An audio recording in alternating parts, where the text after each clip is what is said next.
Well, hello and welcome to the second day of NahamCon. If you're not familiar with the second day, all we're doing today is workshops. All the workshops are going to be free. The first workshop we have going on will be with Jeff Foley, the author of Amass. He's going to show us how he uses Amass and how to be efficient while using it. So before we get started, do me a favor, go ahead and check into Discord. Make sure you're looking at all the announcements. We're still doing the IoT Village workshops all day. That's going to be offline within Discord. All you have to do is go to the website and enroll. And if you're liking the content and you want to give back and you want to donate, consider donating to YSIS by going to ysis.org/donate. You can also use the donate command on Discord and go to the link. The way the workshops are going to work is the first workshop is going to be live, but we have a very packed schedule. So if you have any questions, just hold on to it until the end of the workshop. If we have time, we'll make sure to get to it. And if we run out of time and don't have time to come to the questions, we'll make sure to answer all of your questions either on Discord or on Twitter. So if you have any questions, make sure you hold on to them until the end. So let's jump right into it. Please give it up for Jeff. He's going to give us a very cool workshop on Amass. All right, Jeff, thank you so much for doing this, and the floor is yours. All right. Thank you, Ben. Yeah, I'd like to start by just saying, thank you to NahamCon for inviting me to do this. It's a pleasure to be supporting women in cybersecurity. And I want to thank Quanterion for making it possible for me to make time to prepare all this. And just if you have any additional questions or interests in attack surface management, feel free to reach out to Quanterion. So I've broken this workshop up into an intro to this project, the OWASP Amass project, in case some people aren't familiar with it, and then some basic usage, which could include things that people are not used to doing with it, and then some more advanced usage, which where I address some ways to get better performance from Amass. And then I'm going to use the end of this workshop to cover the new Amass scripting engine, where you can script your own data sources for Amass. All right, so with that, start with, so where do you go get this if you're not already familiar with this?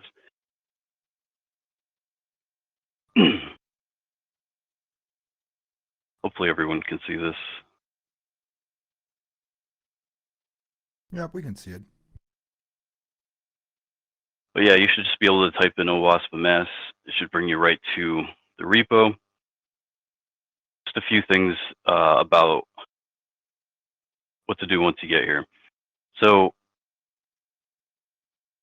you can go to releases.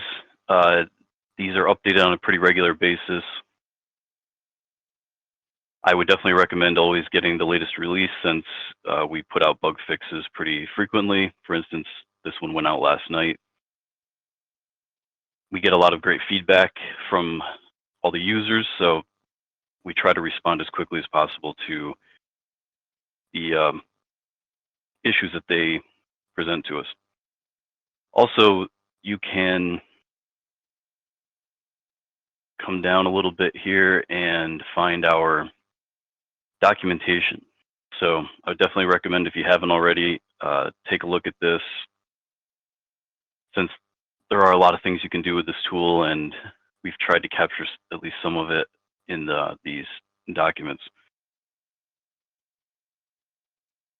But I don't know, I'm not sure how much to assume people know about this already, but in case you're not familiar, just like this says, this tool's focus or scope has always been to provide in-depth attack surface mapping and asset discovery. So it's to try to give you the greatest number of findings possible.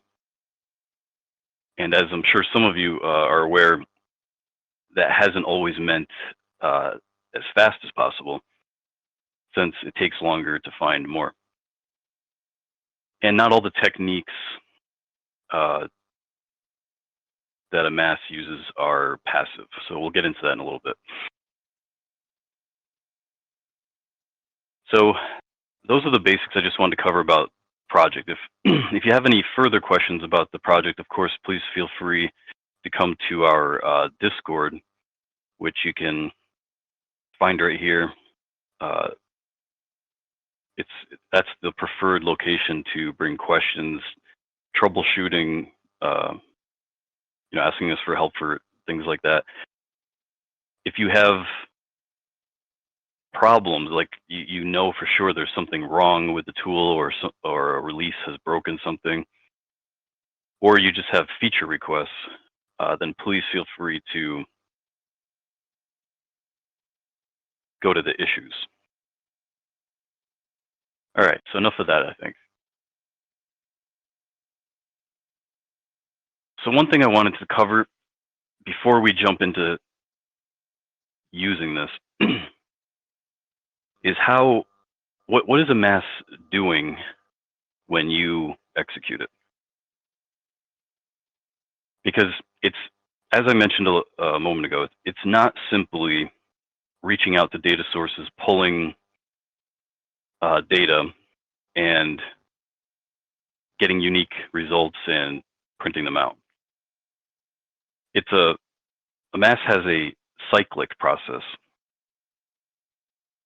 where the results from each data source are feeding that engine, that cyclic process, and they are feeding off of each other, right? The results from one are then being fed back into other ones, and they're using that to find more and more and more results, which is why it can take a long time for it to finish, because it only takes one more finding to potentially fire off a lot of additional activity.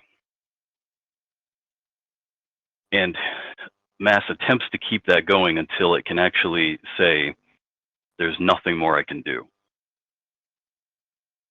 So if you know for sure that you just can't wait for the exhaustive process to complete, then I would recommend using the timeout flag. People have asked questions like, what do I do to address this if I have it in a workflow or something like that, where I'd like to know I can complete it in 2 hours. If that's a requirement, then I would say just use the timeout feature, because then you know it will stop at that point, and the rest of your workflow will continue.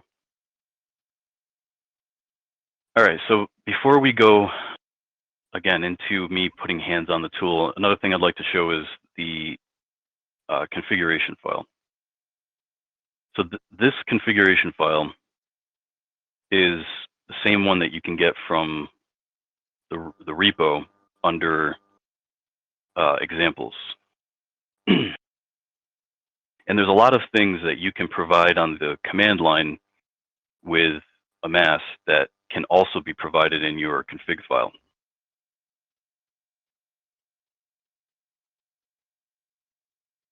So a lot of people, including myself, use this as a way to save their fingers from having to type these things over and over again. What I'm going to do today on this call, so that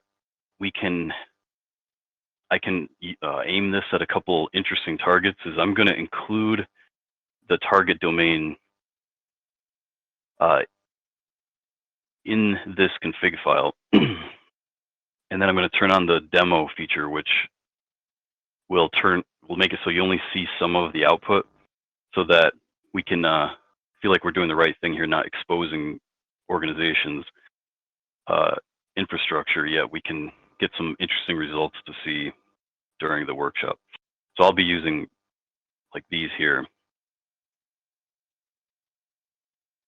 So what you're going to see me doing is just providing the config file. Normally, or a lot of people, I think, would be instead putting those arguments on the command line.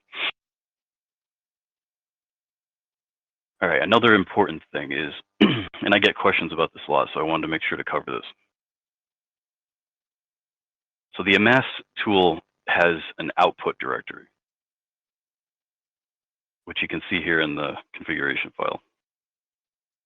But it's commented out because this is the default value. And actually, interesting, this right here is not, this statement is a little off. So let me explain what is actually happening here. If you fire off Amass with no output directory specified, it picks a location that's based on the OS that you're using. So for this operating system, which is Linux, this is Kali Linux, it should be located under .config Amass, which is where it stores, as you can see, the log file, the JSON output, the text output you would receive if you said -o, and the .bolt file is the local graph database. But there's other things that we're going to get into later in this workshop where if you include them under your output directory, you can get special, Amass will go looking for it there. So it's important to know about it. For instance, if you build yourself a config file and you put it under the output directory, Amass will automatically consume it or use it. There's other files like that, like later I'm going to talk about the scripting engine. There's a special location under this directory where it will look for custom scripts. So this is an important place to know about, but if you don't want to have to remember where these directories are for each OS, like for instance, under Mac OS, it's your home directory, library, application support, Amass. Kind of a long path to be worrying about. It's just easier, in my opinion, to use the -dir flag and just give it a directory that you want to use. But since it needs the directory anyway, and some people just would prefer to use the default and not have to think about it, it uses those special locations or default locations. So I thought I'd mention that since many people have asked about, how exactly does the output directory work, and what is it used for, why is it being created, things like that.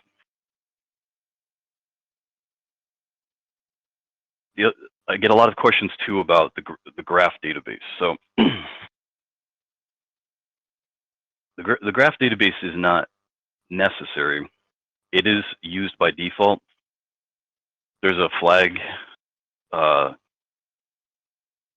pretty sure it's no local.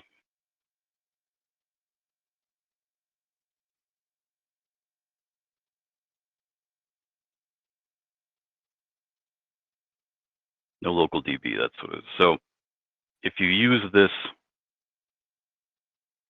flag, you can cause the local database not to be created. The effect that has on your experience using this tool is that you will not be able to use the tracking features. You will not be able to use the visualization generation, and you will not be able to ask the tool to produce previous discoveries or findings, since it's not going to save it anywhere. But it would cause your workflow, if you're simply going to use the data from, say, an output text file and send it to something else, and you have no intention of using the data later, then it could speed up the process, since it's one less thing that Amass has to handle before it's finished. So it's worth noting or being aware of. The graph database is generated at runtime in memory, but it does not have to save it for you if you don't want it. And the reason it uses the graph database is because graphs are the structure that infrastructure is actually laid out in. It's more natural than, say, a relational database or a list of some type. So it just it works better. It makes it easier to work with the data. All right, so moving along. Another thing I was going to quickly go over is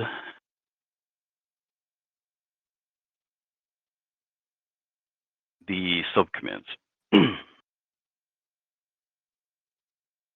So we will not have time to go in depth on each of these today, but I do want to mention what are these though, or what are the differences between them? So the one that most people, I imagine, are familiar with is this one, right? Because this is the vertical domain name correlation, or DNS enumeration, subdomain enumeration, which many people are fond of. But the other one that is probably of interest as well is Intel. So in the future, I'm thinking of changing these names to be a little bit more clear. I might call them horizontal and vertical, just to make it perfectly clear what the difference is. But the goal of Intel was really to allow you to provide what you know about the target and find more of its attack surface, or more of its infrastructure, more of its namespace, so that you could expand your scope. So if you're not trying to expand your scope, then it's probably not of interest. But if you're looking to know as much about the target, say, organization or network as possible, then Intel would be of interest to you. And I'll mention a few things today about how the two of these can feed each other, which Jason Haddix has covered in the past in some of his previous presentations. This is quite simple. It really just takes data that you've already collected and then makes it possible to generate files that can then be used to visualize your discoveries. I personally find this very helpful. I'm a very visual person, and I also like being able to present the findings this way to other people, since I have personally found that people who aren't doing this like we are tend to understand it better when you can point at something and say that this is what that is, this is why it shouldn't be here, things like that. The tracking feature is so that if you're doing these enumerations multiple times against the same target, and your goal when it's all over is you just want to know what showed up or what changed from the last time I did it, don't bother me with the things I already know, then you would like this feature, because it allows you to just get the highlights or just get the changes. What's been removed, what's been added, what has moved to a new location. The DB subcommand is becoming more and more important. It's the command that allows you to take control of your data after it's been collected. We have a lot of work to do on this as we keep moving along with this project, because there's a lot of things that currently I'd like to see users be able to do with this that you can't right now. Right now, you kind of get what you get, and the DB command can tell you what's in there, but for instance, it doesn't really let you make changes to the data, or maybe add things in that you know should be in there. And to be honest, this last one is a little bit of an experimental feature right now. It's just in here at the moment for testing, kind of. Eventually, I'd like to think it could be exactly what it says. It could be if you have a list of names and you just want to resolve all the names and be able to get them into your Amass data, then this would be the subcommand to do it, as opposed to doing a full enumeration. All right. So moving along. So let's see what does this all mean? What does this look like? So I'll start out with what I would guess everyone that's used this before is already familiar with,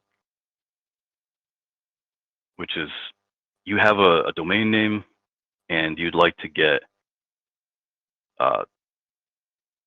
subdomain enumeration performed against that domain.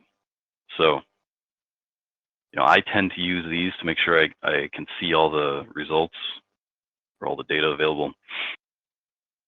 And then, we'll just put in OWASP.org right now.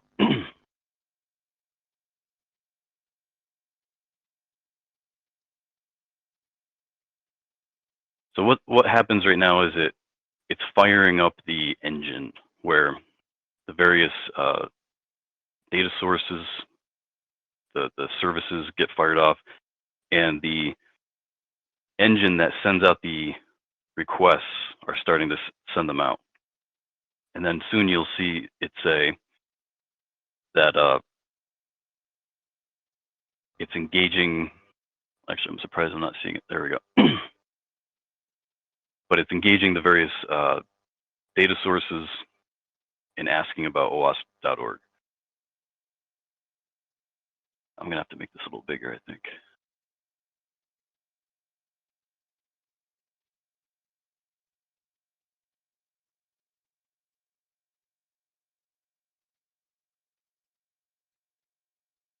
So as you can see, it tells you which source found it first, what the name was, and then what the IP address or addresses was for that name. Now, one thing that many people perhaps wouldn't know is that, let's say that this is the data source that gets reported for finding this. It does not mean that it's the only data source that found it. It's just the first one, or the one that was chosen to be printed. Since there's only really room here to be printing one, but the chances are actually pretty good that there could be several data sources that found the same name. And in the future, we're thinking of creating a DB subcommand like flag or request where you could say, for this name, show me all the sources that found it.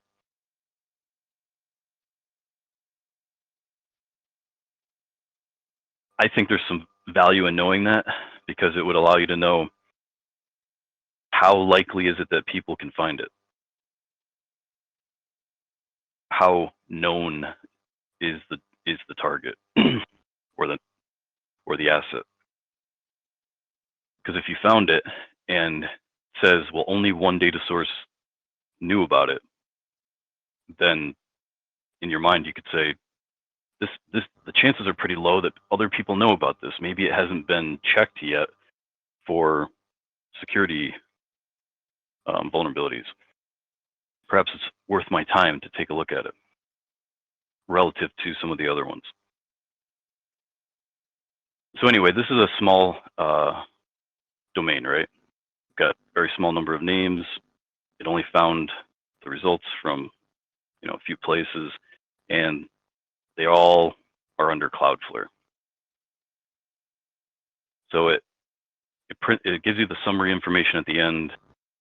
It indicates that it's finished, and then it moves on to, if you didn't turn off the local DB storage, then it migrates the data into the local DB. That's, in my mind at least, typical usage of this tool. Many people I've seen on Twitter use this in passive mode. I would argue if you use it that way, you are guaranteeing probably that it's going to be faster to complete, but you're also only using Amass for the most basic of capabilities that it has. You're only engaging the data sources, pulling the results, and printing them out. It doesn't even allow Amass to validate that the names are still being used or still in the DNS records of the target organization. So it's extremely limited. It's just faster because there's less work to do. But if you take off the passive flag, it's pulling the same data, but now it's checking that those names are still legitimate, or they're still valid. And it allows you to get the additional information of not just that what are the names, but what are the IP addresses. And it allows you to find more of the infrastructure for the target organization. And it's going to find more names that the passive data sources didn't know. For instance, by using things like reverse DNS queries and things like that. All right, let me check how we're doing on time here. Dan, real quick, do we have any questions at the moment about output or what I've covered so far? Or is everyone holding their questions as asked?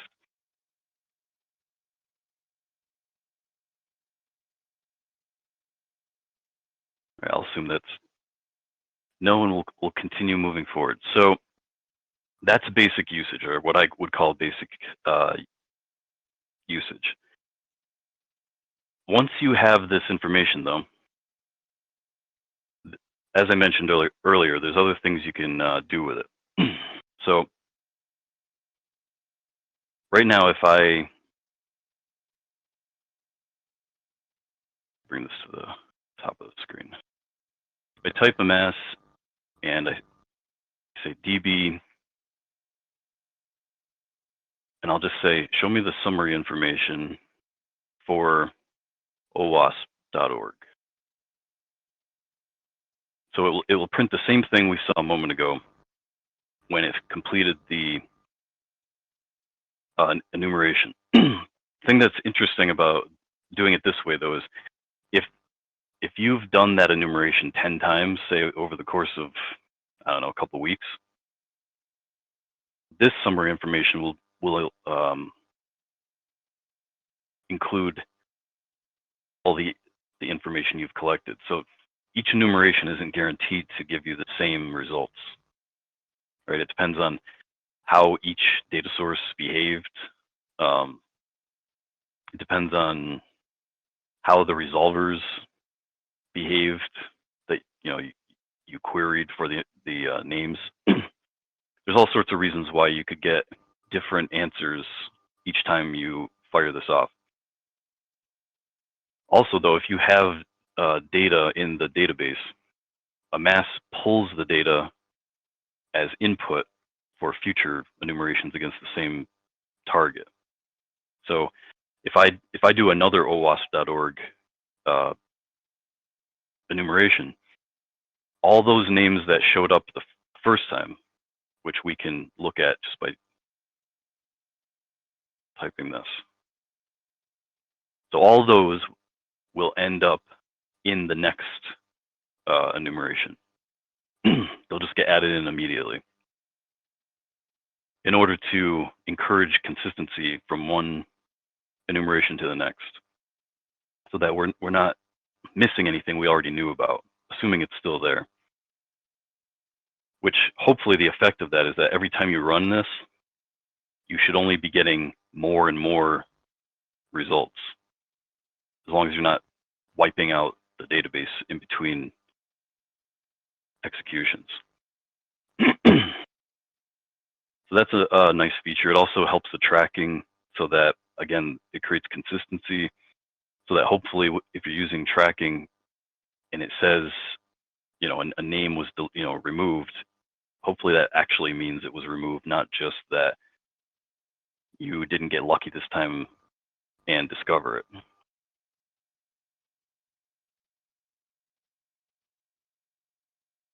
All right, so another thing you can do once the data's in the database is visualize it.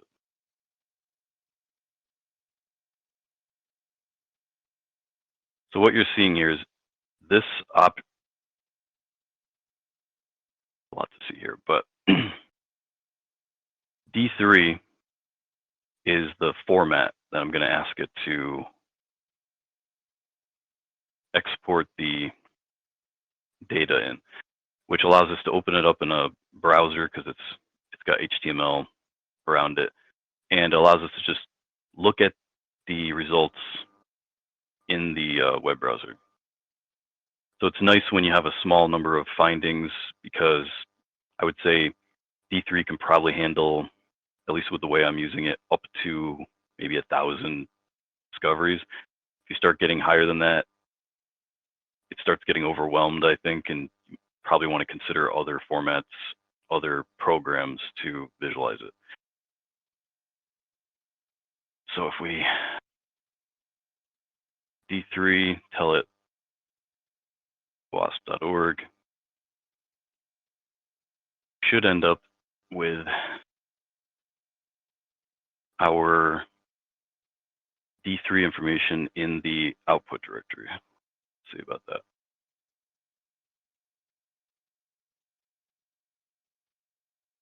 So there it is. Take a look at it.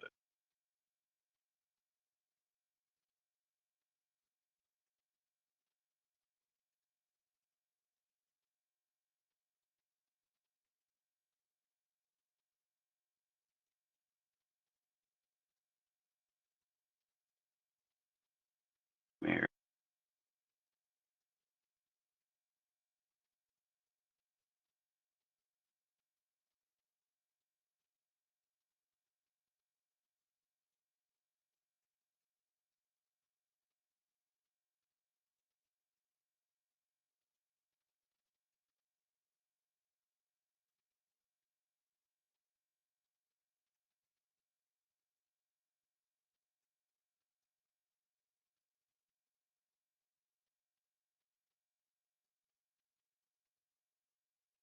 That's interesting. I imagine though what we're hoping to see is right here.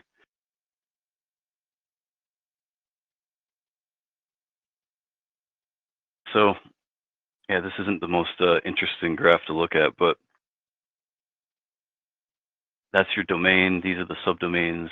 These are the addresses, which the fact that they're so huge probably means a lot of these are pointing to the same addresses. Maybe all of them are pointing to the same ones, which is I think what we saw earlier.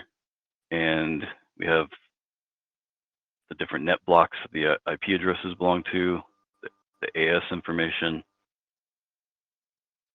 and we've got some pointer records that are pointing back to some of these names. And that's about it. You know, larger targets give you more interesting things to look at, but anyway, that's how you would output that and open it up quick to take a look at it. If you had a more interesting graph, you'd probably have structure more interesting to look at, which could give you ideas for where you want to spend your time investigating the assets. Maybe where you would, if you start to see, say, a lot of names that are indicating maybe there's development activity going on there, or you know, things that would cause people to make bad decisions and could be, again, worth looking into more. Perhaps you'd hone in on those parts of their network. I also notice you can just quickly see relationships between organizations, you know, such as people using certain services, and you know, it's interesting to be able to quickly pull that out of the visualization. Whereas, you know, trying to glean that from, a list of names and IP addresses, at least for me, is not quite as easy. All right, so I think this would be a good time to move along to not just basic usage, but I mean, if you haven't noticed already, I'm skimming and trying to hit points that I feel I get a lot of questions on our Discord server about. If I were going to try to cover everything about this tool, we'd have to have probably a full day training session or something like that. I've done training sessions in the past where they're at least twice as long as this workshop, and still I, at the end, feel like there's more to talk about.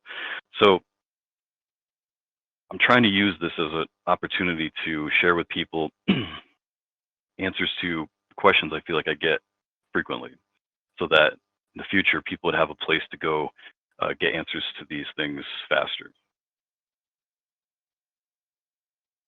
So one thing I use a lot, and I'm not sure everyone realizes is at their disposal, is the include flag.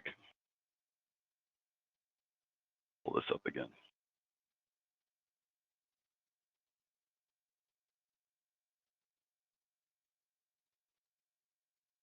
So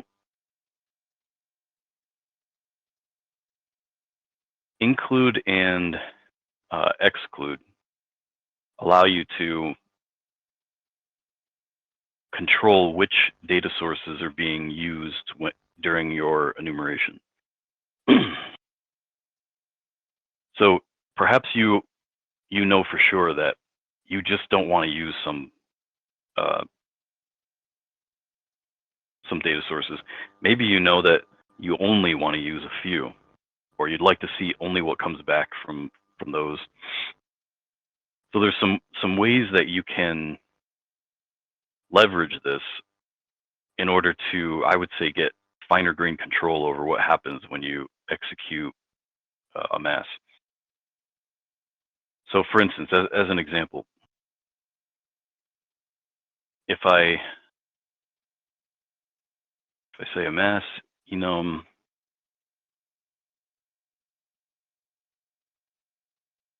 So actually, let me mention one more thing.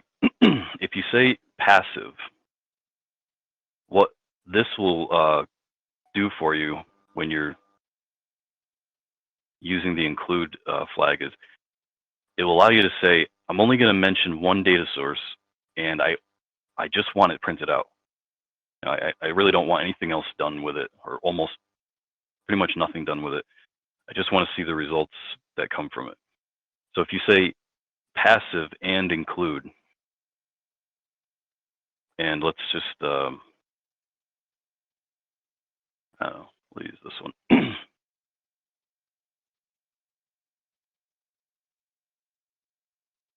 Fire that off.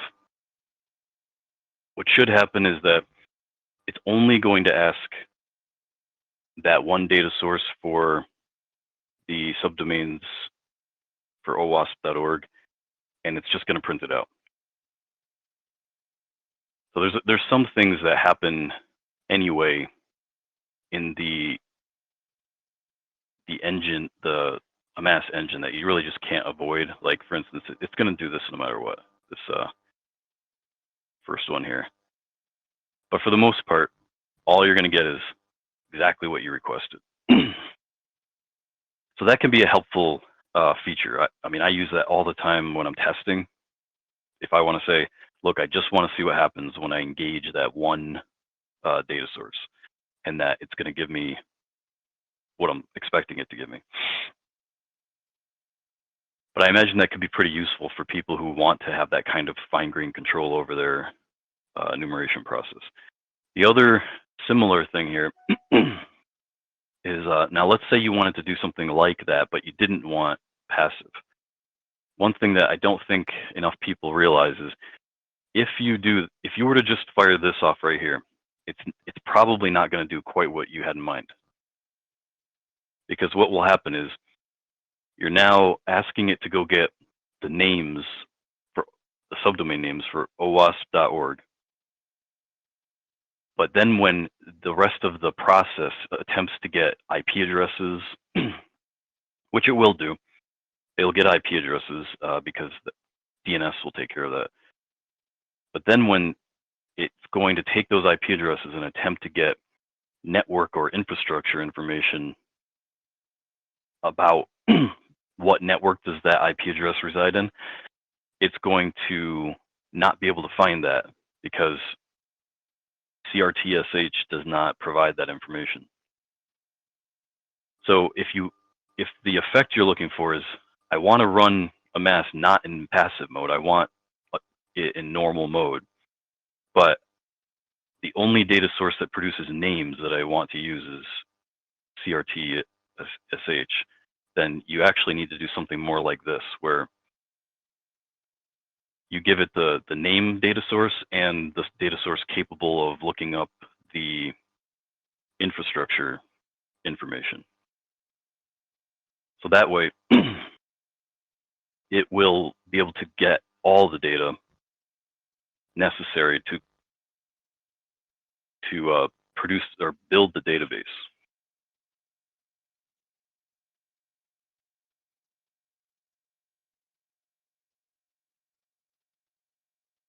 So for instance, if it wasn't able to do that, you wouldn't see these things getting printed out right now. The only reason they don't have IP addresses at the end is because I didn't ask Amass to give it to me as the command line flag. But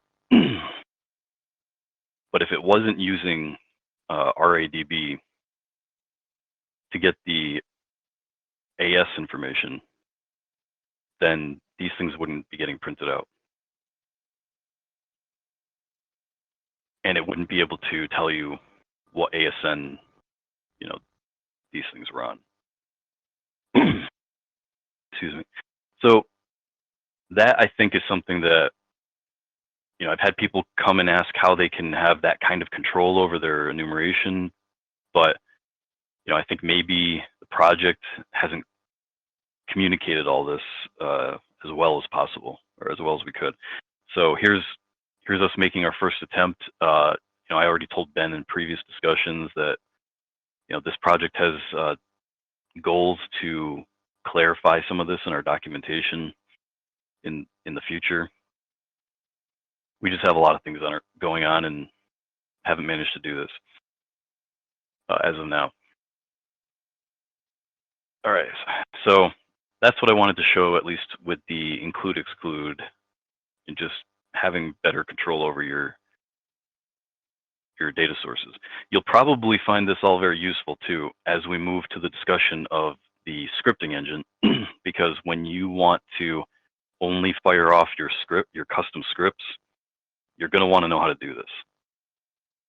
Otherwise, you're going to find you're running your scripts along with all the other data sources, and it'll be hard to tell what kind of performance you're getting from your data sources. So you'll probably like this as time goes on. All right. So another thing I was going to mention, I don't think I'm going to spend a lot of time on this, but I was going to show it, is so Amass does not by default perform brute forcing, but it will. So it's not that difficult to do, right? So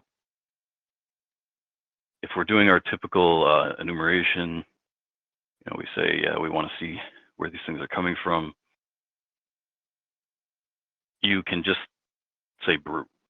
And what this will give you, if that's all you give it, is it will turn on brute forcing with the default configurations and with the default word list. That being the big one, right? Because most people, of course, have their own word lists or ones that they'd prefer to be using. So if you give it the -W flag, then you can provide any word list you like, and it will use that instead. Keeping in mind, of course, though, the default behavior of this brute forcing, if you execute it like this, is it's recursive brute forcing. So the default value, which I think is in here, if I'm correct about that. If not, then we're going to have to make sure it makes its way in. All right, right here. So brute forcing, it is not enabled by default because these are commented out. But if you enable it, it is recursive by default. You can turn that off. Let's see, number of, all right, so this is actually out of date. Good thing I'm going through all these. We're gonna have to update these, but this value by default is 1, not 0. So what does this mean? So the min for recursive value is, it means, come up here. If I have, you know, example.com or something like that, that's our domain. Now that is going to be brute forced right away. Like we're gonna end up, for instance, trying, you know, these kinds of names no matter what. But what happened? The question becomes: so what happens if it discovers another name? I'm just thinking of one, like, just make something up, but discovers this. You know, people have often asked the project, so what does the recursive brute forcing do? Does it find that and then just automatically start brute forcing, you know, for instance, trying something like that? So the answer is, the default is no. The default behavior is until one label shows up off of this one, like that.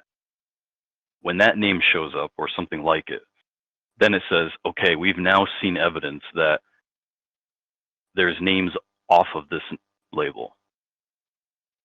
And let's start the recursive brute forcing, meaning let's take the entire word list and apply it to this.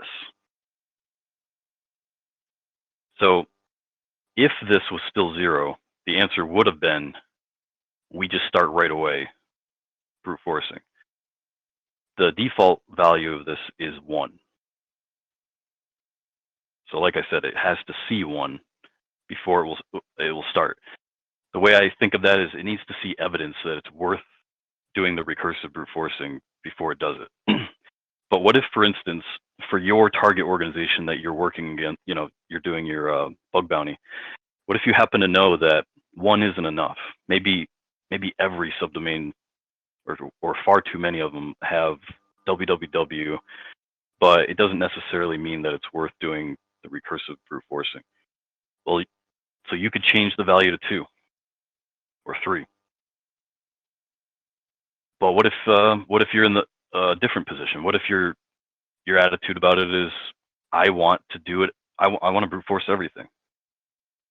Well, then set it back to 0, and then it will.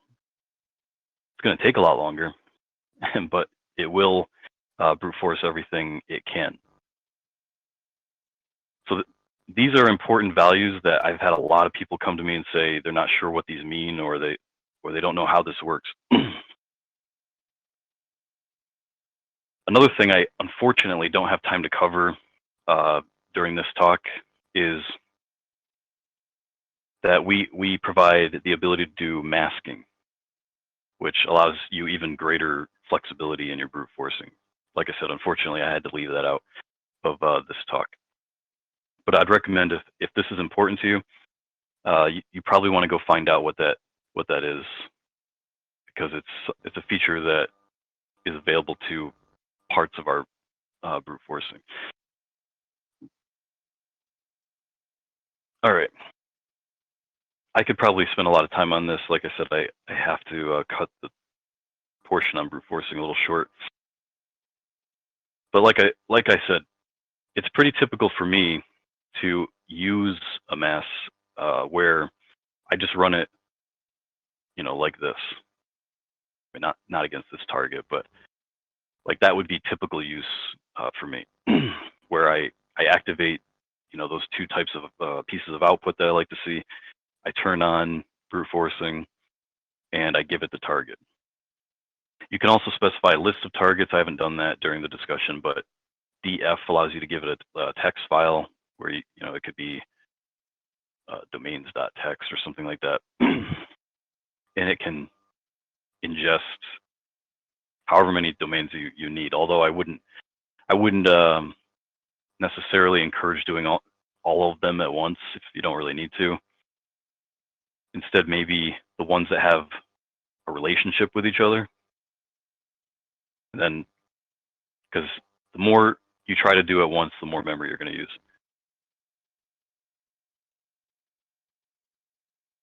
So I would keep it in reasonable chunks if you can. Although we've also worked lately to try to keep memory consumption down, so it's been doing much better these days. But I wouldn't say it's impossible to overwhelm it if you give it too much to do. All right, so I'd like to move on to a topic that I feel a lot of people are going to get value out of, and I only have a little bit longer to cover it, so let's move on to that. So in the past, I've gotten lots of questions about, so how can I get Amass to go even faster? And the speed that this tool goes at is very related to the number of DNS resolvers that you give it to work with. So the default number of resolvers that it has to work with, I believe, is something like 8. And they're fairly high performance resolvers and reliable. But I would also say if you're using them a lot and you only have 8 to work with, then you're coming from the same IP. That's another thing that changes the game quite a bit. But assuming for this discussion that you're coming from the same IP address, they will eventually figure out that you're abusing their service, so to speak, and you'll start getting throttled, either by the resolvers or by the authoritative name server for your target. Not for every single one, but all too many. I feel this happen. All too often, this happens to me. But it won't happen quite as much, or maybe not at all, if you give Amass more resolvers to work with, and if you're changing the resolvers, on a regular basis.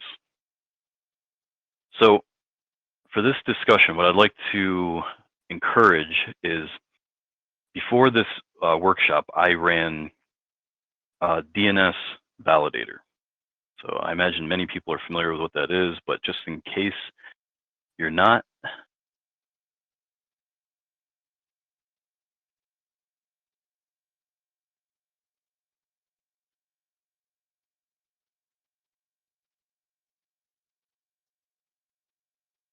all right, so this is your friend if you haven't taken a look at it already.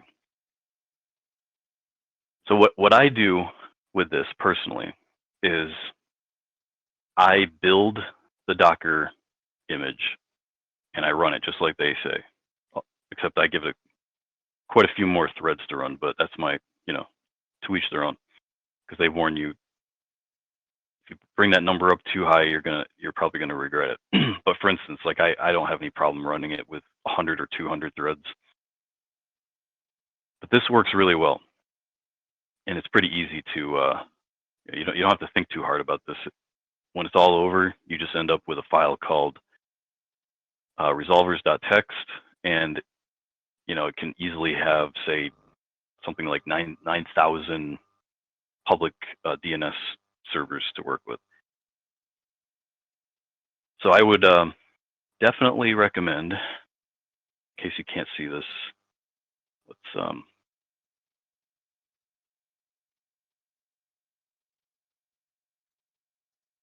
this and put that right there. So I would definitely recommend you take a look at that. Now, one little thing I'll throw in there though. So I use this pretty regularly. I appreciate all the work that was put into making this, but at the same time, it does not prevent all. It doesn't make it so all the resolvers you get are good resolvers. So what do I mean by that? So first of all, you're going to get varying performance, right? Because there's no telling. So whose resolvers are these, or servers are these? Where are they being hosted? What's the latency on them? But also, perhaps more concerning, some of them will look legitimate to the validator, and then when you go use them for a while, they could start giving you false or malicious results. So sometimes you have to play with your resolver list quite a bit before you find, say, a healthy list that is working well for you. It's a little bit annoying, but I would still say it's certainly better than not using this, because it's going to weed out a lot of the bad ones for you, increasing the chances that you can produce a good list. But going a little further, I don't just take 9,000 resolvers and now say, Amass, please utilize 9,000 resolvers. What I do is, so I have the file produced already right here. So I did it. Oh, nice. Okay.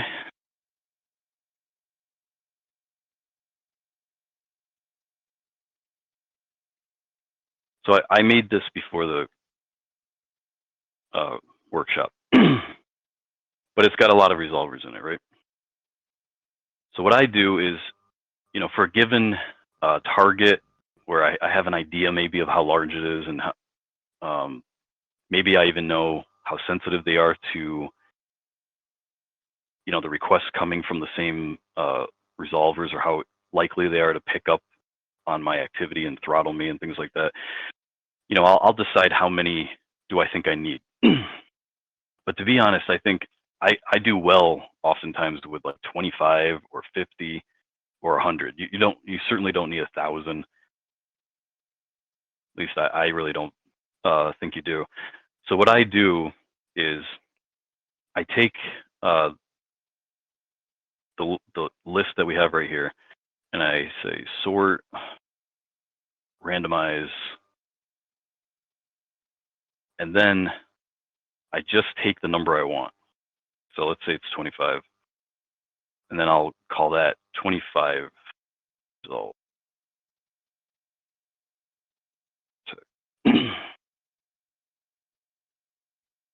So now we just have that many, but that's a good number. It really is. It works quite well for me.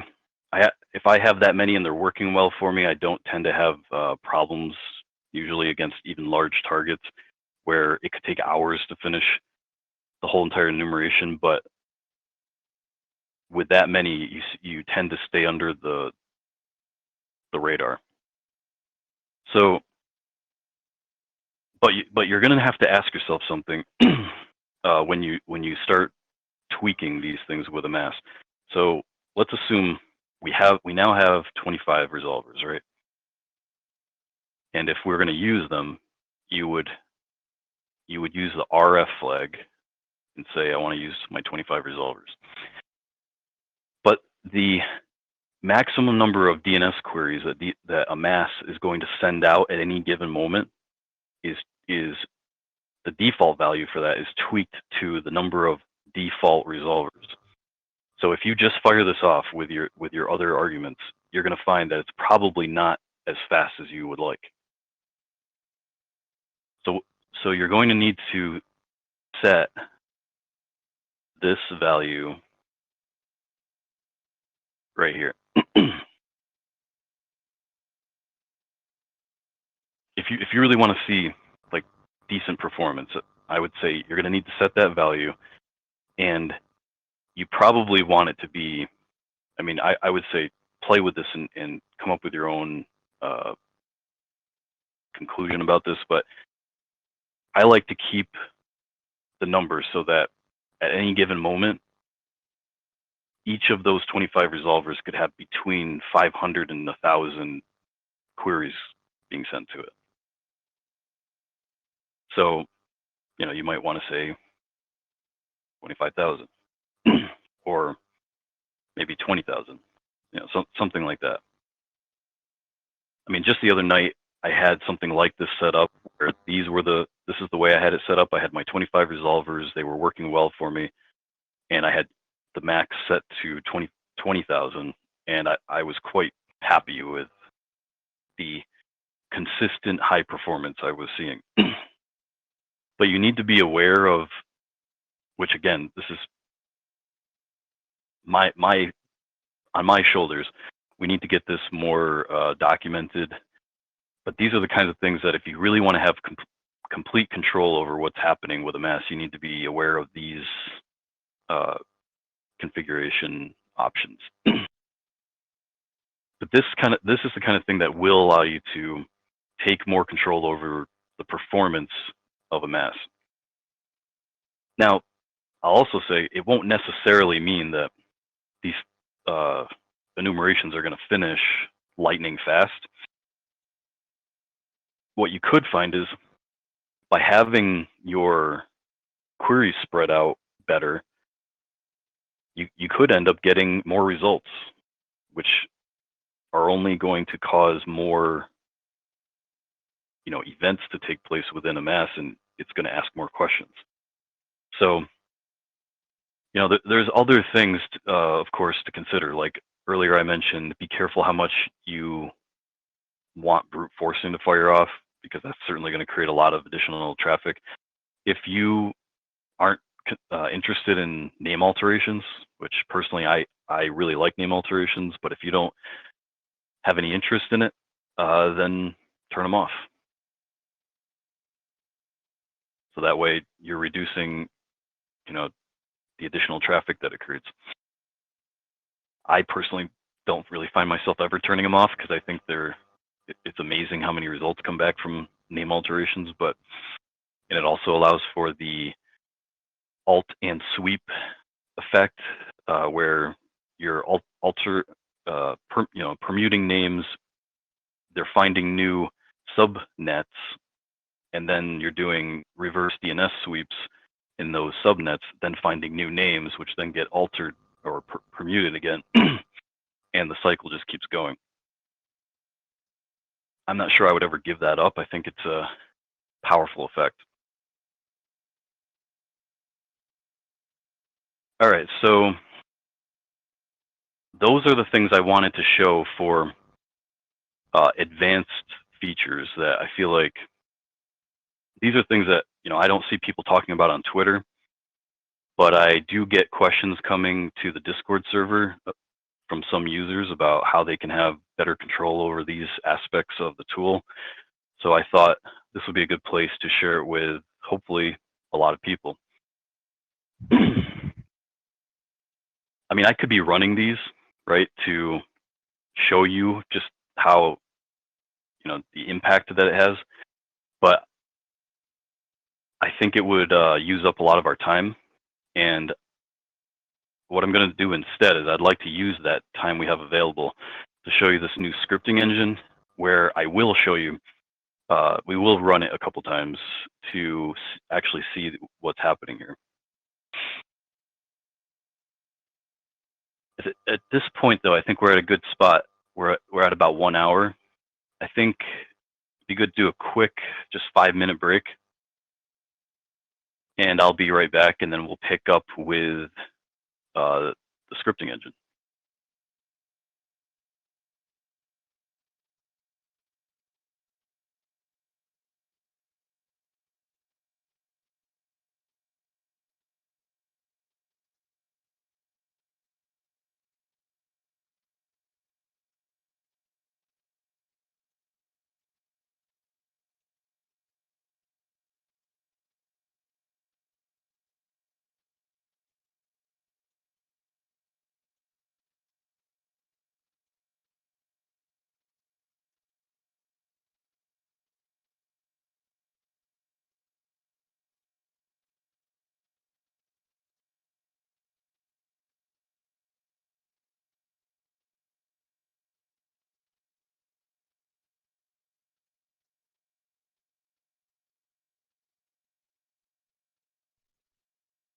Yeah, no worries, Jeff. Yeah, everyone will take a 5 minute break and then we'll continue with our workshop with Amass while we wait. Since, again, this is the second day, we have one more workshop coming up with Jason Haddix on the bug bounty hunters methodology, the fourth version of it. This is the first time Haddix is actually presenting this, which I'm really, really excited about. But while we wait, a few announcements. If you are a new subscriber, just make sure you link your Discord and your Twitch. All subscribers do actually get their own drops every once in a while.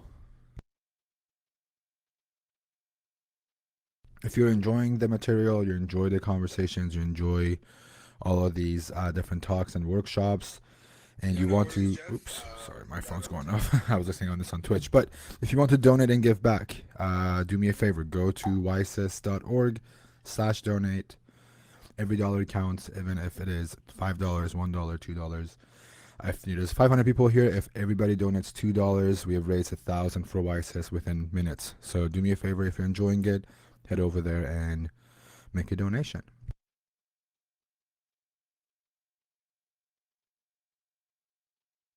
And last but not least, there's also an IoT workshop happening. So if you want to,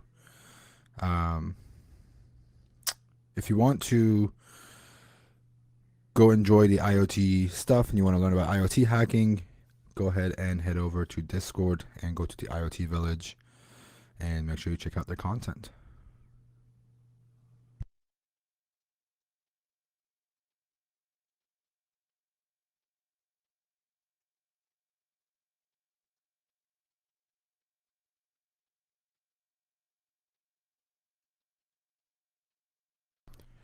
And also, there's 500 people here watching right now. Let us know if you're not a bot. Drop me an emote. Tell me where you're watching this live from. Are you in the US? Somewhere in Europe? APAC? Let us know where you're at.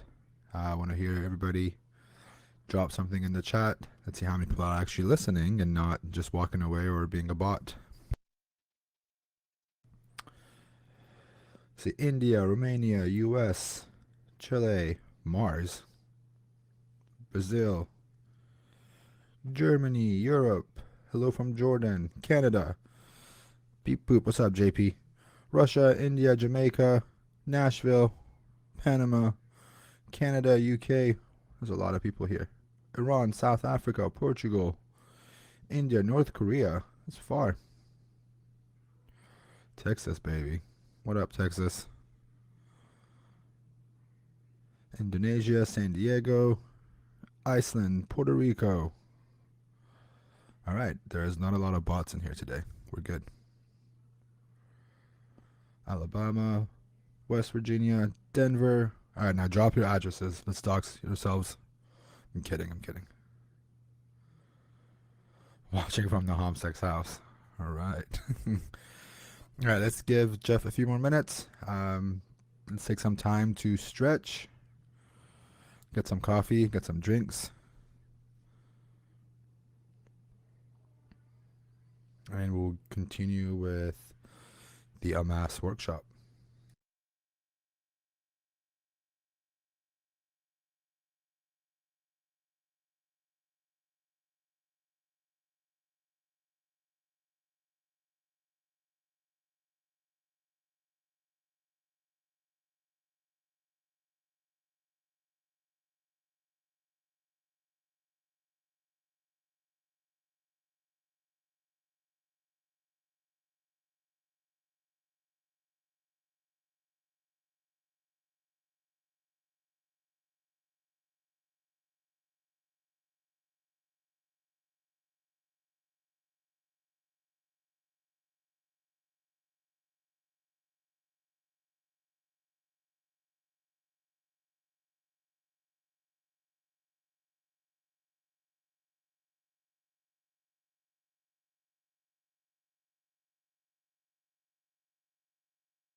All right, we're back again with Jeff Foley. We're going to carry on with our Amass Bootcamp. You're up, Jeff. Excellent. Thank you, Ben. Yeah, so we're back and we're switching gears to the new Amass scripting engine. So this scripting engine allows you to create your own data sources for Amass. Now, eventually, you know, what it means to be a data source could be, you know, just about anything. It could be your own brute forcing, you know, algorithms, or your own name permutation algorithms. It could be firing off a local program, or accessing, you know, your own database or something like that, and then bringing the results in to the enumeration process.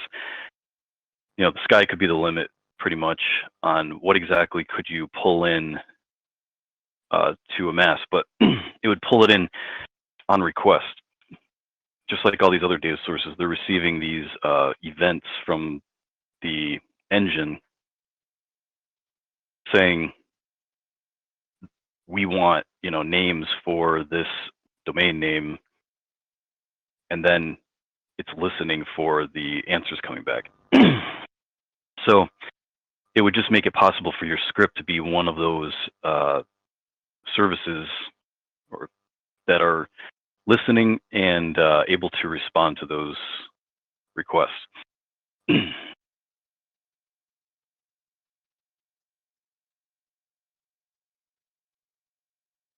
All right, so what I thought I would use as an example today is, I'm sure you know, many people are familiar with Tom Nom Nom and his excellent work that he's done, and his asset finder.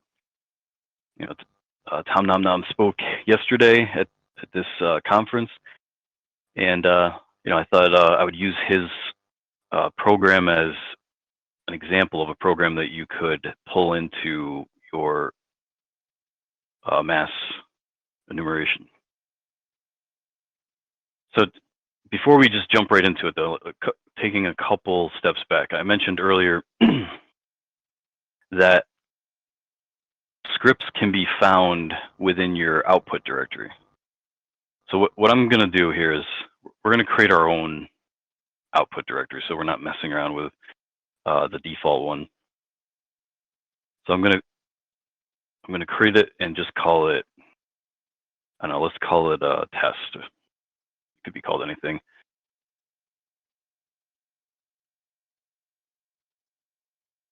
So that's just an empty directory, but now we're going to create scripts.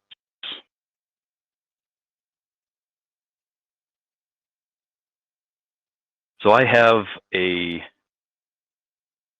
script that I've written. And what I'd like to do to save us some time is I'm going to just open it up, and I'm going to go through the various parts of this script to explain what are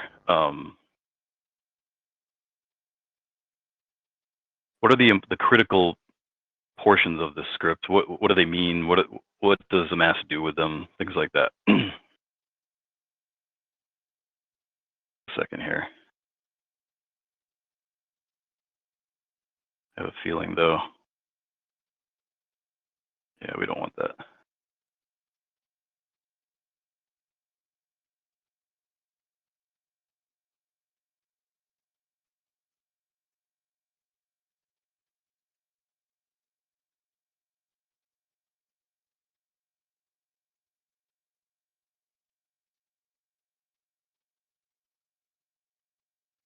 Ah, that didn't do me any good. Well, what I'll do is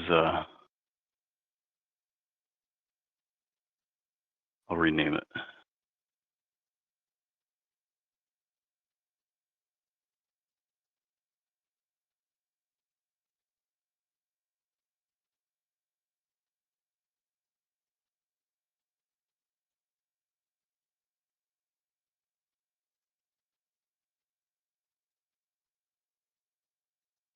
All right, so we're going to put this into our scripts.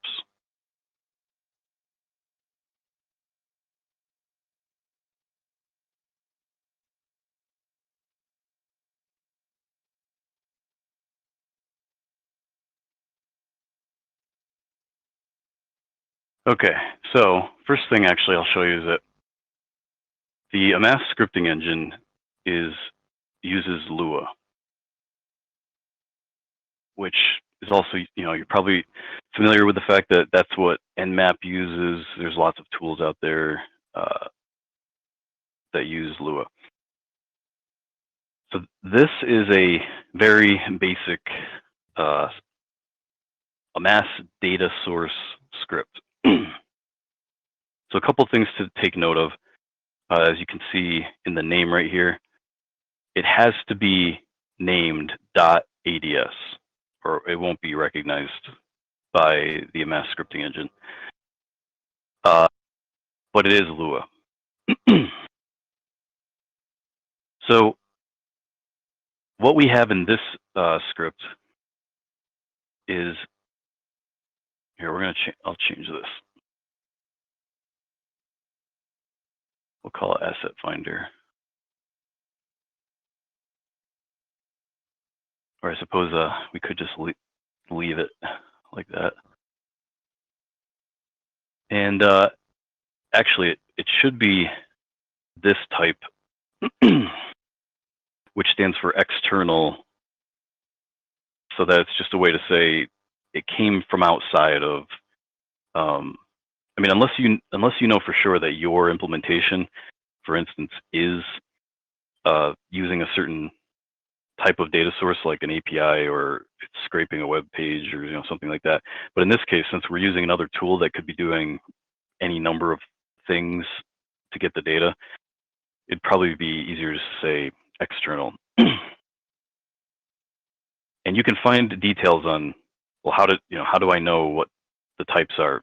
It's in the documentation in the Amass repo. But these two values have to be set. So if you create a script and it doesn't find this global variable and this global variable, it will not load your script. So you could have, whatever file name .ads, and then when it tries to load the Lua chunks. So first of all, if it's not Lua, that will quickly end the whole process right there. But if it is, and it doesn't find those two global variables defined, then it will not load your data source. So these are very important. Then what you're seeing here and here are two of the possible callbacks that Amass uses to call into the scripts. So in this case, the start, callback, as you can imagine, is the one that gets called before any of the other callbacks and gives your script an opportunity to do some initial setup. In this case, it's just setting the rate limit for the data source, which actually we don't even need necessarily for Asset Finder. So we could just take this out. But if you want a rate limit, that's the proper way to do it. Would be when your data source first starts, set the rate limit, because then these other callbacks will not fire off any faster than once per that many seconds. And there's ways to, within your, say, algorithms, ask it to check the rate limit again if you're accessing the data source more than once and you need to adhere to the rate limit.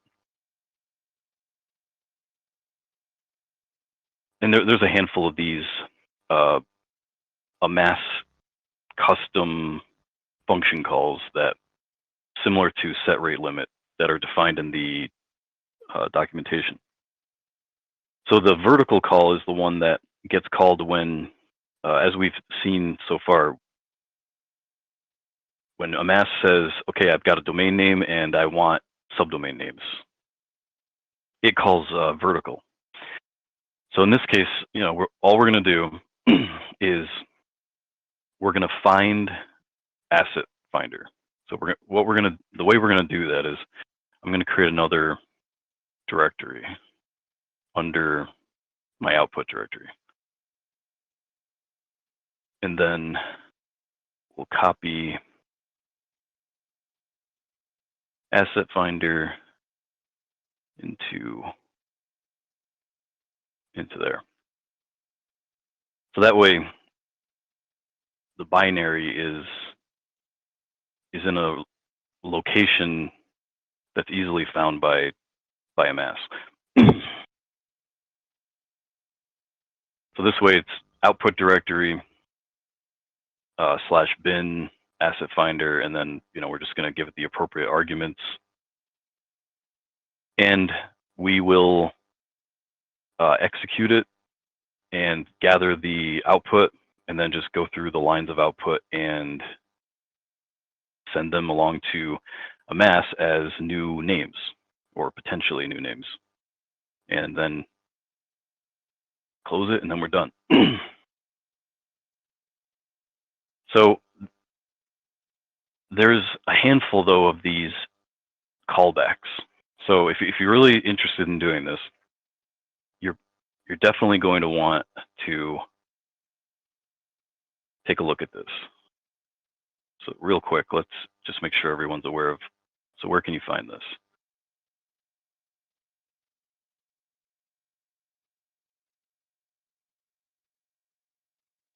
So if we go down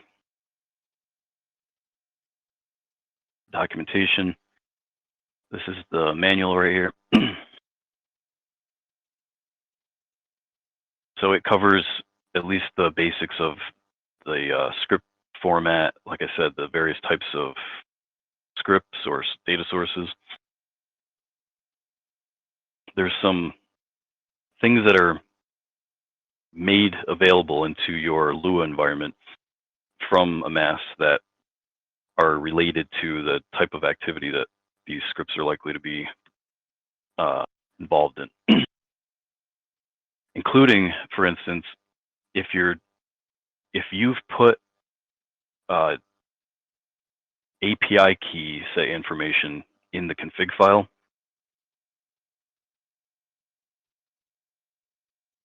if we go down here, let's say you created a new entry in here where it's named the same thing as this name. So I mean, Asset Finder, of course, doesn't have an API key, but, or at least not. I mean, maybe it looks like it supports using API keys, but anyway, let's just say we had a way to use it. So you'd write it in here, and then you could say API key, API key, and then put the API key in here. And then when you get into your Lua script, you would have this table already exported into your environment. So you would be able to check if it's nil, and it wouldn't be. And then you would be able to go get API.key, and it's going to be equal to whatever value is over here. So these are the kinds of convenience things that are, there's going to be more and more of those kinds of things made available to these scripts. Like, for instance, this isn't available yet, but we're going to put it in. The word lists are going to be made available, and other things that are going to be necessary if you want to take full advantage of scripting for Amass. But moving along, these are these callbacks I was talking about. So you've got start, stop, vertical, horizontal, resolved for each name that was successfully resolved by DNS. You've got callback, which only gets called when it's a what I call a proper subdomain name, where earlier I mentioned, for instance, ftp.example.com would have been a proper subdomain once we discovered that www.ftp.example.com existed. So when that happens, this gets called and it tells you how many times one of those labels like www has shown up within the proper subdomain. We've got address for the IP addresses that have been determined related to the enumeration, requests for ASN information, and then these are the convenience functions that are currently implemented, like logging, letting the engine know that there's activity. So essentially don't stop yet because there's more going on. As we've already seen, obtaining the output directory, checking if a name is in scope, setting the rate limit, checking the rate, if checking meaning block until the rate limit has expired, or it's safe to continue. Find is a regular expression pattern matching function, so is submatch. Request is for request, it's HTTP client requests. Scrape is very similar, it's just that it doesn't actually give you back the response, it just scrapes it for names that are being names that are of interest. Crawl does something similar to that, but of course it doesn't just scrape the one response, it continues looking for more pages to spider. And then these are primarily ways to send back discovered data, like new name, associated names are for the horizontal domain name correlation. So this would be like another domain name that's associated with this domain name. New IP addresses, new ASN information. Those are the things that are currently available. And like I said, it's going to grow as we continue to add features. But let's see what this ends up looking like.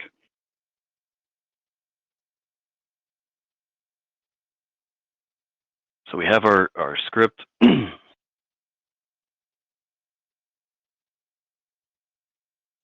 So if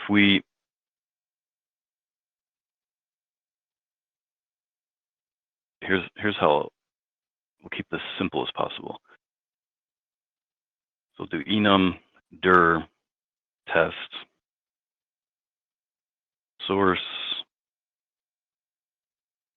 and let's just do passive right now.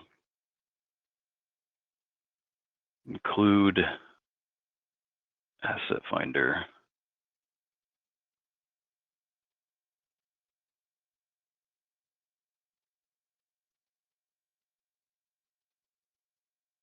So this should only fire off our custom script and just print out the results without further analysis. See if it likes us.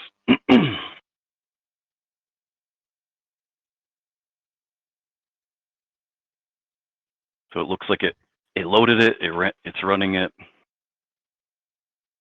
and that's what it discovered, and it's printing out. So of course, this is maybe a little bit of a silly example, because of course you could just run this yourself, but maybe not, right? Maybe you would like to take these various tools that you're using, wrap them up like this so that you only have to actually use one tool like Amass to drive your reconnaissance process, and you would just know it's going to pull in the data from all these different tools and use all of it and bring all the names into the cyclic process I mentioned earlier. And I guess you could say take full advantage of all the data that you can get your hands on. And I don't know about you, but I think this is a pretty small amount of code to write to be able to pull something like that in. And like I said, I mean, some of it's just not even necessary. Like I would argue for this particular script, you don't really need that. You could just write this. So that was a simple script I put together just to demonstrate how you could easily take a command line tool that could find you, say, more names, and then have it called upon when Amass wants it, and it becomes part of the Amass enumeration process. But in the future, this could just as easily be, as I mentioned earlier, you could be accessing a private database, and it could be pulling the results from that. It could be anything you want. So that using Amass now could be customized. It could have your, say, secret sauce rolled into it, right? Things that it's not just doing what it's doing for everyone else. It can be doing what you need it to do for you. It also could be a nice way if you're looking to contribute back to easily now write up new ways of getting names or getting infrastructure information and contributing it back to the OWASP Amass project. Because, you know, I would say writing these small little Lua scripts is really easy and not very time consuming. And before you know it, we're going to have all the data sources written up this way. About half of them have already been ported over. You know, this is how we'll be accepting contributions for new data sources.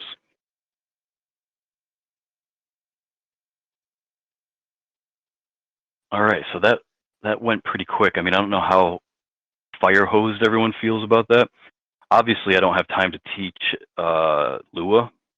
So if people, you know, there's some really good resources for Lua out there. If you go back to the documentation I was showing a moment ago, the OWASP Amass documentation for the scripting, there's references in there for where to find freely available documentation and even books for how to use Lua. But honestly, it's it's extremely easy, and it's a powerful language for this kind of work where it's just data crunching. You know, it's just get me some data, put it into the format I want it in, send it away. So it works really good for this. Some of you perhaps are already familiar with it since so many video games use Lua as their scripting language. It's quite popular. So Ben, it looks like this worked out pretty well. I have a little bit of few things to conclude, but then we could open the floor for about, say, 15 minutes worth of questions, if that sounds good to you. I just wanted to mention a few, going back to project-centric things. So we made a couple changes recently that I was hoping to share. Let me bring this back up.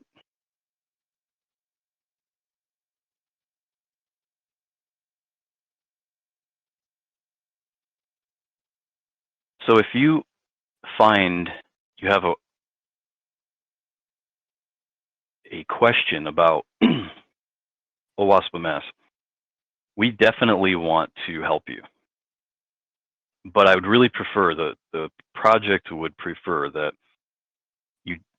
not take the concerns or the questions or the troubleshooting requests to the GitHub issues.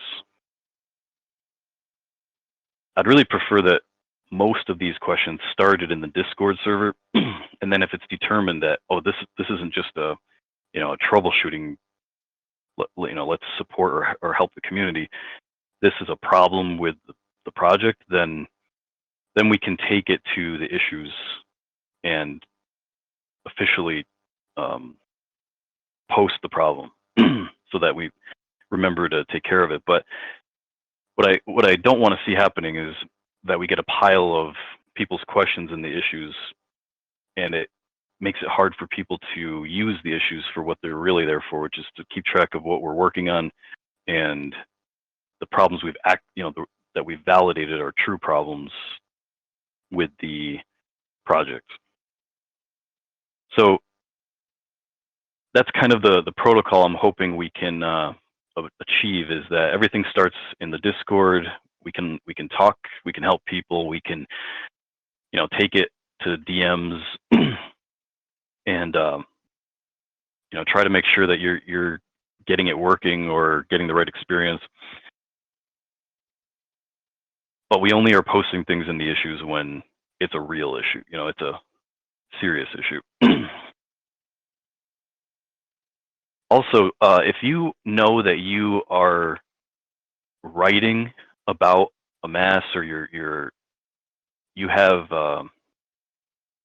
things you'd like to share with the community, the Amass community or the people using it, please don't hesitate to come to the, again, either the Discord server or, to let us know, or just create a PR, and you can add it to our Hall of Fame, where we're trying to do our best to keep track of, or sorry, not Hall of Fame, the references.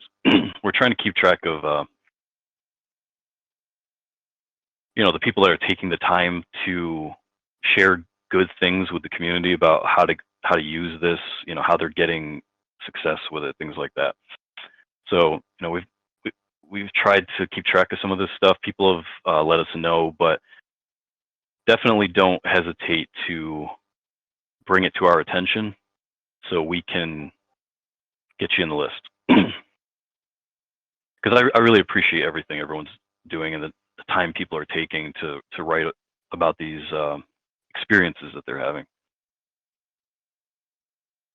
And the last thing on this note was, if you'd like to become a contributor, so you feel that you like Go as much as we do, and and maybe you like now you could add Lua to the list.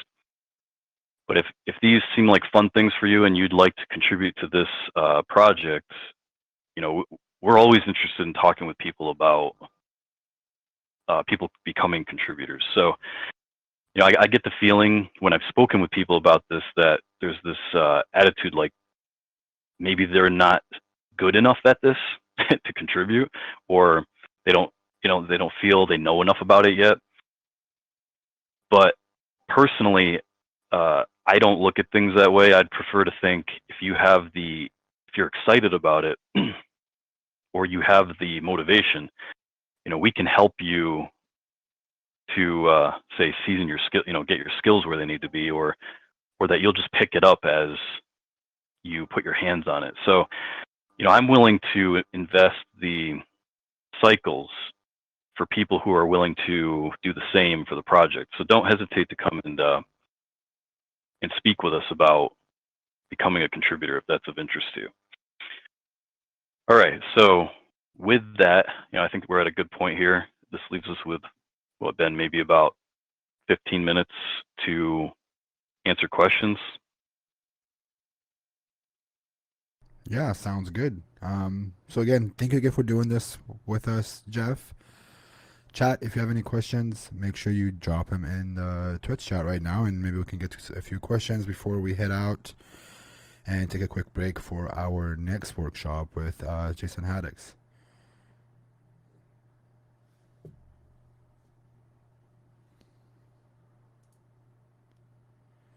Yeah, Ben, I'm not watching the questions coming in, so if you could maybe do me the favor of picking out the ones you think should be answered, just let Yeah, me know. somebody's asking. They said, "What is the difference between Amass Enum Active and only Amass Enum -D?" Yeah, no, that's a good question.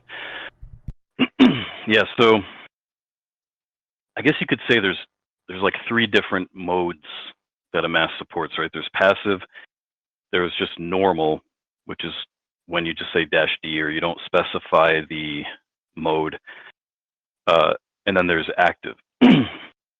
So, I already mentioned earlier, passive is simply grabbing it from the data sources and creating the unique list and printing it out. Normal is when we're taking the data sources, we're getting the names, and we are resolving those names and getting the IP addresses. So that's where it becomes not completely passive anymore. And we're finding out all the other infrastructure information, but we're not sending any traffic directly to the target organization, right? So let's say we received a name and we got an IP address and we wanted to do something more like ask their web server directly for TLS certificates. That's something that the active mode will do. The normal mode won't. The active mode is also a bit more aggressive with the reverse DNS than it is in the normal mode. Also, active mode will attempt DNS zone transfers, but it will not do that in the normal mode. Very cool. You mentioned the DNS subcommand was kind of in beta testing. What are the future plans for that feature exactly? Yeah, so the subcommand I think they're referring to is the DNS subcommand. So the future I think it has is it would be a way that you could say, so I just have a list of names and I want to resolve them, similar to perhaps what you would do with like mass DNS or something like that. But the point of doing it with Amass would be so that the findings can be put into the database. So it's not really, I'm not trying to replace existing tools like mass DNS. We were thinking of rolling it in for the purpose of, if you have that list and you want to make sure that all those findings are being brought into your Amass database, then we're providing a way to do that. Security asked the question about what is the benefit to limit the amount of resolvers? Is it the shorter runtime? Anything else besides that, maybe? That's a good question. So a couple things, at least with the current situation, when it comes to obtaining the list of resolvers. In my experience, the larger the list you give it, the more you're inviting malicious resolvers or not, unreliable resolvers to get into the list.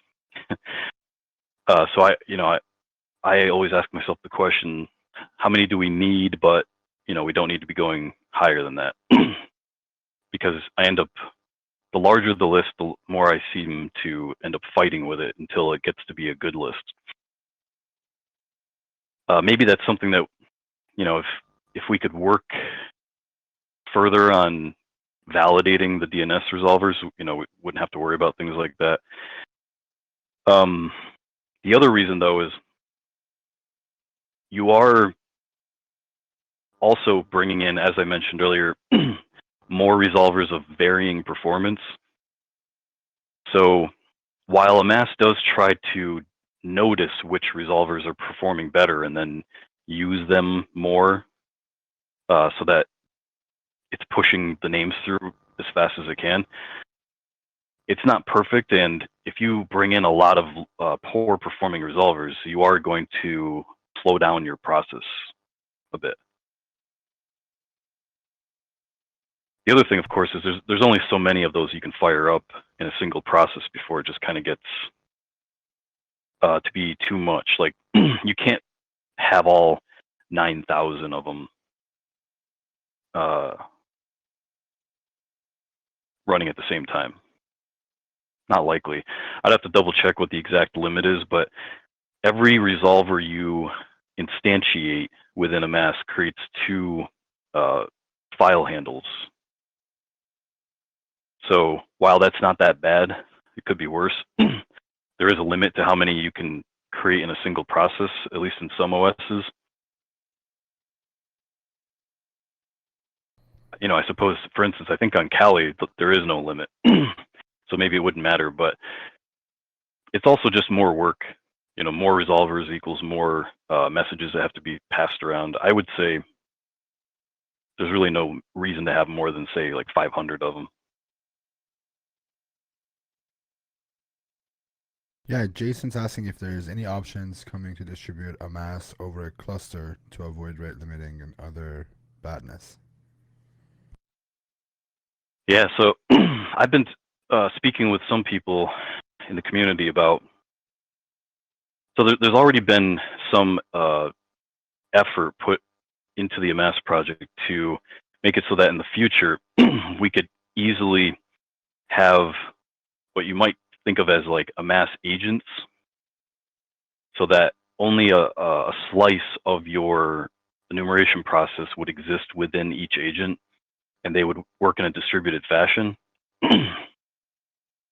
And the fact that we're already using messaging, like event-based messaging within the architecture, makes it so that, let's say you were to, you know, put this into the cloud, it would be quite easy to then send the messages, you know, within the cloud to the various like microservices or places where these agents are being run.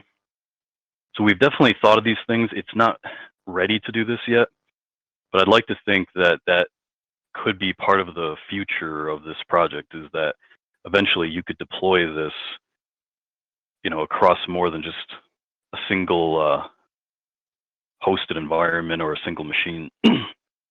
And you know, by running it that way, it'd also be easy to rotate IPs, things like that, so that it would be pretty hard for people to start throttling your activity.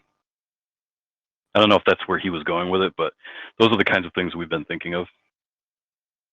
Yeah, and then there's also a question about the scripting engine. Is it going to be an option to use other languages, or does it have to be the same way that you have demonstrated? Yeah, right now, that's a embedded Lua environment, similar to how Nmap does it. So it doesn't allow for me to say, let's interpret a different language. And I don't know if I'd want, I mean, I haven't really, honestly, I haven't given it much thought, but I'm not sure how I feel about claiming we'll support all sorts of different languages. I like the simplicity of Lua, how just about anybody could probably pick it up, and it's easy to look at, easy to read, I think. So, but of course, who knows? I'm open to anything people want to talk about as far as possibilities.